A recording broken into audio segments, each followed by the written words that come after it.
Good afternoon, everybody. Welcome back to another match day preview today. Coming out a day earlier than usual on the Thursday. Instead of the usual routine on a Friday.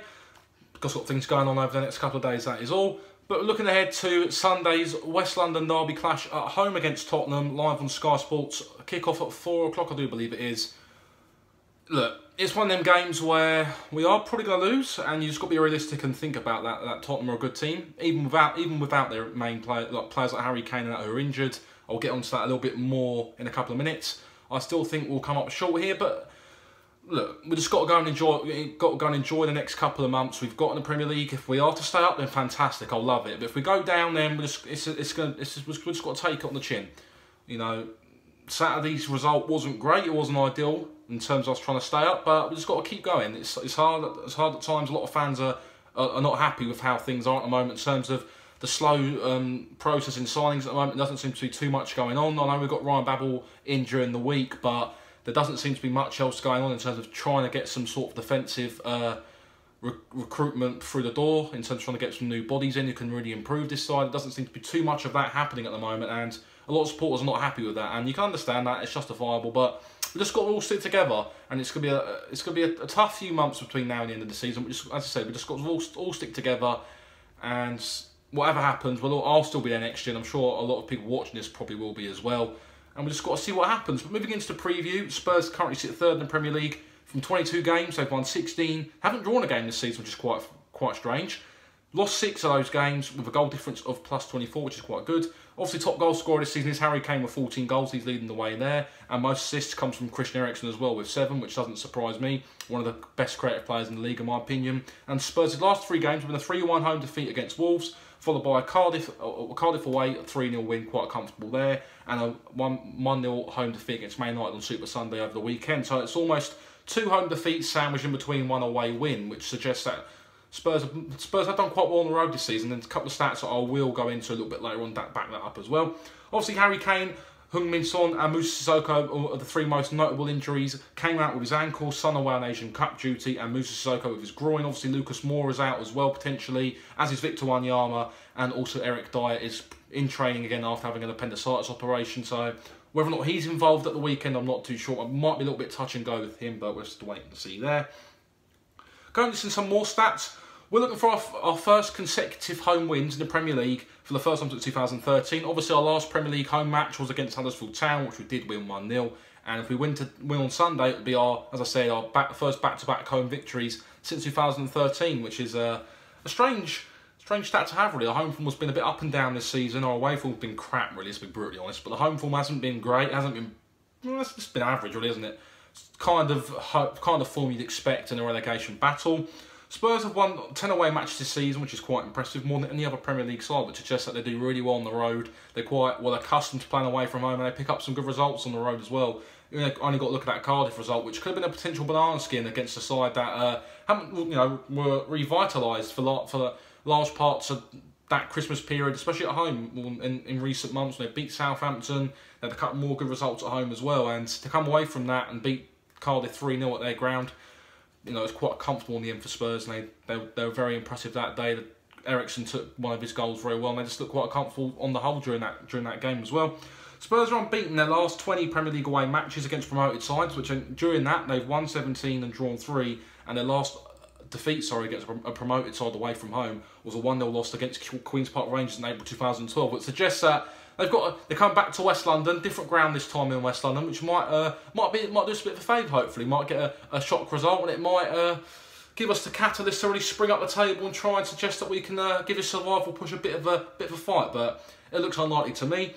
And speaking of our players, Alexander Mitrovic could become the 4th player to score in his first 4 Premier League matches against Spurs. He'll join players such as Mark Brighton and Bafemi Martins in that category to score in their first 4 matches against Spurs. Obviously, he did score against Spurs at Wembley in the 3-1 defeat, I think it was, back in August. Very unorthodox goal that was that day, but he took it well and was a menace that day as well.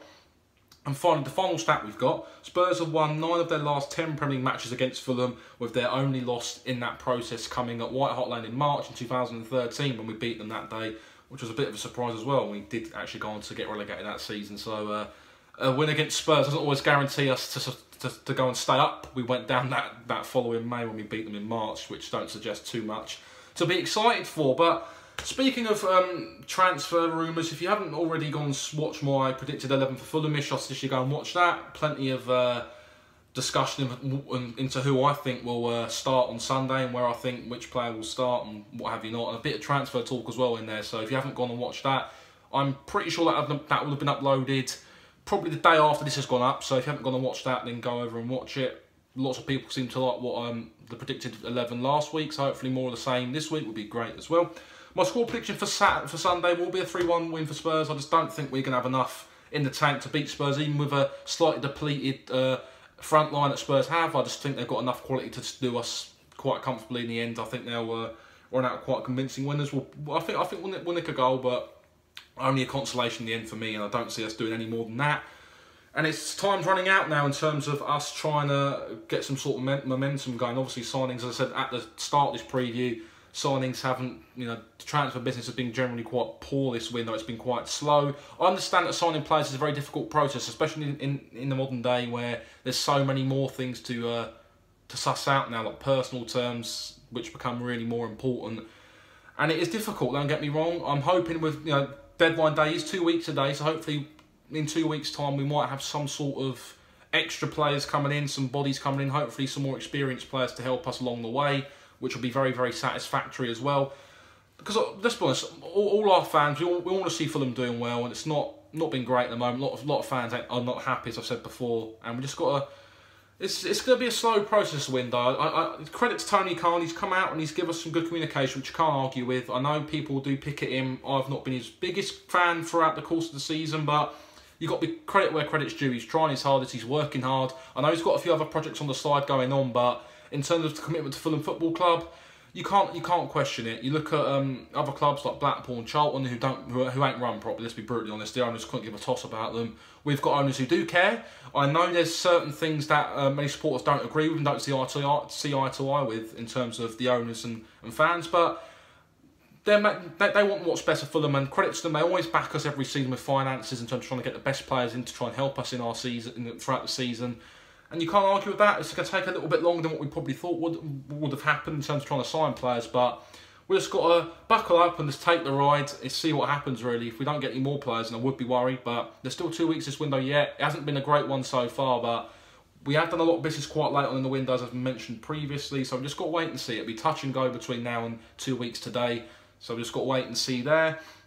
Obviously, a couple of little rumours that Kevin McDonald and Niskins Cabano could be going out on loan to Championship clubs. Niskins Cabano rumoured to be in talks with Sheffield Wednesday, and Kevin McDonald has been told he can leave as well, which is interesting. Both players haven't got as many minutes as they probably would have liked this season under Slavici. Slavici Kanovic tends to go with McDonald a lot, but even under Claudio Ranieri, the new manager, both players haven't seen as much first-team football as they probably would have liked, and it's a shame, really, but if they're going to go out on loan, then that's good. Get some experience, get some match fitness and game time, hopefully come back to us. If we're in the Championship, then that'd be perfect for us. If we're staying up, then they might look to be pushed on permanently. But again, that is touch and go. We've just got to wait and see there as well in terms of what happens. But look, we've got some really good games to look forward to at home between now and the end of the season. We've got Spurs coming up, we've got Man United coming up, Liverpool, Chelsea, Man City. They're all big games, and games that hopefully our players can get up for and really try and put a good bit of effort in to try and, at least if we are to go down with a bit of integrity and a bit more heart and pride. I don't want to admit defeat too early because I'd love to see us stay up. I really, really would, but it's looking unlikely. As the weeks go by, my hope just seems to get smaller and smaller as the weeks go on, and it's worrying. Of course, it is. With the money we spent, going down wouldn't be great at all. It'd probably add more financial restrictions and whatever happens if we go down as well. And obviously, with the new stand going up as well in the summer, we want to be in the Premier League. Let's be brutally honest. We want to be playing Premier League football, the new standing process, going to a 30,000-seat stadium, selling that out every week. And we've just got to wait and see, really. If you enjoyed this preview, guys, I will cap it off there. Hit the like button as well. Subscribe if you're new as well. That'd be great. Comment below your predictions as well and whatever thoughts you've got regarding the club. And I'll try and answer as many as I can, as always. But as I said, comment, like, subscribe. Take care, guys.